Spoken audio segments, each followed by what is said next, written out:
नमस्कार मित्रों। जय माँ दुर्गा, जय माँ लक्ष्मी, हर हर महादेव। दोस्तों, आप सभी का स्वागत है आपके अपने चैनल ज्ञान का भंडार में।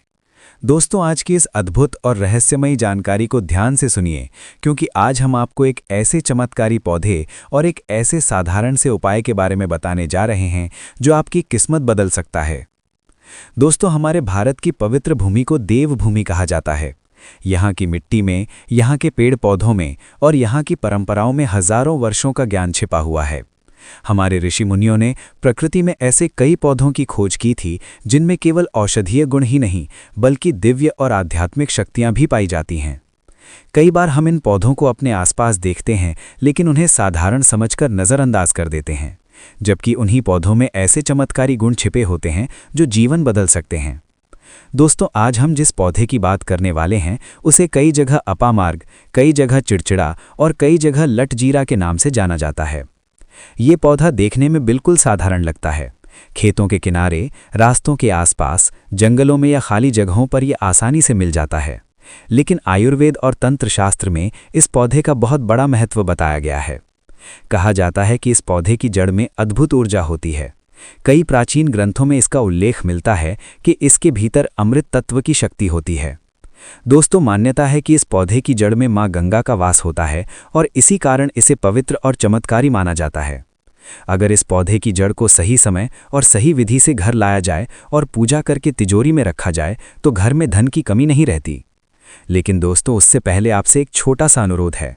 अगर आप चाहते हैं कि माता लक्ष्मी और माता दुर्गा की कृपा आपके ऊपर बनी रहे तो इस वीडियो को लाइक कर दीजिए और कमेंट बॉक्स में लिख दीजिए जय माँ लक्ष्मी, जय माँ दुर्गा, हर हर महादेव। दोस्तों, इस बार आने वाली चैत्र नवरात्रि बहुत ही विशेष मानी जा रही है। नवरात्रि के 9 दिन देवी शक्ति के जागरण के दिन होते हैं। कहा जाता है कि इन दिनों में की गई पूजा, साधना और उपाय बहुत जल्दी फल देते हैं।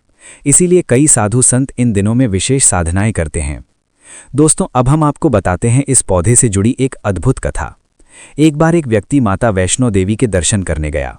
वहां उसने देखा कि एक संत महात्मा कई दिनों से साधना में लीन थे। उस व्यक्ति ने उनसे पूछा, महाराज, आप इतने लंबे समय तक बिना भोजन और पानी के साधना कैसे कर लेते हैं? तब उस संत ने मुस्कुराते हुए कहा, इसका रहस्य प्रकृति में छिपा हुआ है। उन्होंने बताया कि जंगलों में रहने वाले कई साधक अपामार्ग के बीजों का उपयोग करते हैं। इन बीजों की खिचड़ी बनाकर थोड़ी मात्रा में खा ली जाए तो लंबे समय तक भूख और प्यास महसूस नहीं होती। इसी कारण कई साधक इसका साधना के समय उपयोग करते हैं। दोस्तों, अब बात करते हैं इसके आयुर्वेदिक गुणों की। अगर इसकी जड़ से दातुन किया जाए तो दांतों के कीड़े खत्म हो सकते हैं, दांत मजबूत हो सकते हैं और दांतों का पीलापन भी कम हो सकता है। लगातार कुछ दिनों तक इसका दातुन करने से दांत साफ और चमकदार हो जाते हैं। इसके अलावा इसके पत्तों और जड़ का उपयोग कई आयुर्वेदिक औषधियों में भी किया जाता है। कुछ लोग इसके पौधे को जलाकर उसकी भस्म बना लेते हैं और उस भस्म को सिर दर्द वाले स्थान पर लगाते हैं। ऐसा करने से सिर दर्द में राहत मिल सकती है। दोस्तों, अब हम आपको बताते हैं इस पौधे से जुड़ा सबसे चमत्कारी उपाय। चैत्र नवरात्रि के किसी भी दिन सुबह स्नान करके साफ कपड़े पहन लें। इसके बाद उस स्थान पर जाएं जहां अपामार्ग का पौधा लगा हुआ हो। पौधे के सामने खड़े होकर माता दुर्गा और भगवान शिव का स्मरण करें। फिर श्रद्धा भाव से पौधे की जड़ का छोटा सा हिस्सा निकाल लें। ध्यान रखें कि पौधे को नुकसान न पहुंचे। उस जड़ को घर लाकर लाल कपड़े में बांध लें। फिर उसे अपने घर के मंदिर में रखकर माता दुर्गा और माता लक्ष्मी की पूजा करें।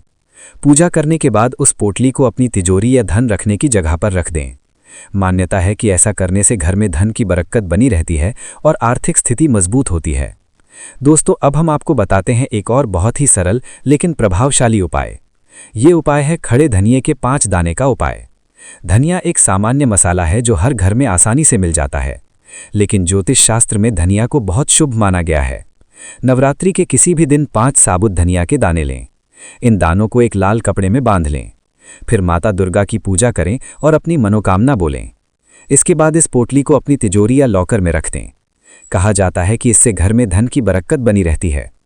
अगर व्यापार में रुकावट आ रही हो तो दुकान में एक छोटी कटोरी में धनिया के बीज रख दें। रोज सुबह उस पर थोड़ा सा गंगा जल छिड़क दें। ऐसा करने से व्यापार में सकारात्मक ऊर्जा आती है और ग्राहकों की संख्या बढ़ सकती है। अगर घर में नकारात्मक ऊर्जा महसूस होती हो तो धनिया के कुछ दानों को पानी में उबाल लें और उस पानी को घर के कोनों में छिड़क दें। ऐसा करने से घर का वातावरण शुद्ध और सकारात्मक बन सकता है। दोस्तों, अगर किसी व्यक्ति पर कर्ज का बोझ हो तो नवरात्रि के दिन 11 धनिया के दाने लेकर बहते पानी में प्रवाहित कर दें। मान्यता है कि इससे धीरे धीरे कर्ज से मुक्ति मिलने लगती है। दोस्तों, याद रखें कि किसी भी उपाय के साथ विश्वास और सकारात्मक सोच बहुत जरूरी होती है। अगर मन सच्चा हो और आस्था हो तो छोटे से छोटा उपाय भी बड़ा परिणाम दे सकता है। दोस्तों, अगर आपको ये जानकारी अच्छी लगी हो तो वीडियो को लाइक जरूर करें और कमेंट बॉक्स में लिखें जय मां दुर्गा। साथ ही हमारे चैनल ज्ञान का भंडार को सब्सक्राइब कर लें और बेल आइकन जरूर दबा दें ताकि आने वाली हर नई वीडियो का नोटिफिकेशन आपको सबसे पहले मिल सके। मिलते हैं अगली रोचक और ज्ञानवर्धक वीडियो में। तब तक के लिए जय मां दुर्गा, जय मां लक्ष्मी, हर हर महादेव।